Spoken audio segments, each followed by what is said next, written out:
Olá pessoal, tudo bom com vocês? Estou de volta com mais outro vídeo para o canal.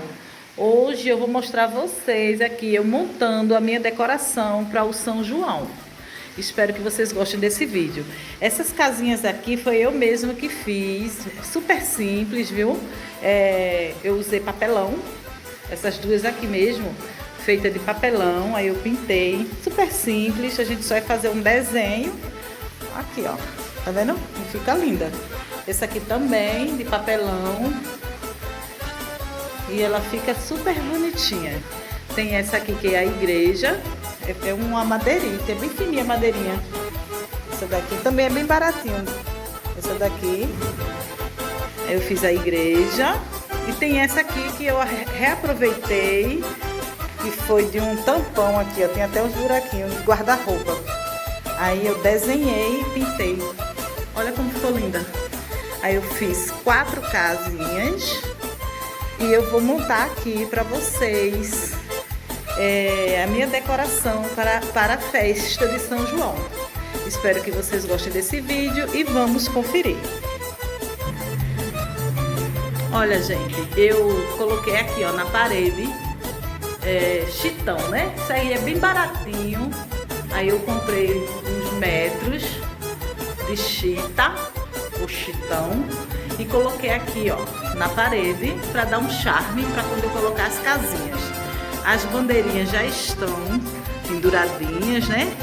Aí temos aqui também uma casinha aqui para colocar a mesa, já está forradinha. Aí a gente aqui usou aqui no teto uma esteira. Aí tem a decoração aqui, ó, a sanfona, tem aqui São João, São Pedro e Santo Antônio. Olha, bem simplesinho, mas fica muito bonito, gente. Aí aqui tem as coisinhas aqui para quando eu colocar as casas e eu vou enfeitando aos poucos e vocês vão conferindo aí. Super simples, mas fica muito legal.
Pronto, pessoal, aqui a decoração já ficou pronta. Espero que vocês tenham gostado. Eu amei aqui, como ficou. Achei muito lindo mesmo. Espero que vocês tenham gostado e até o próximo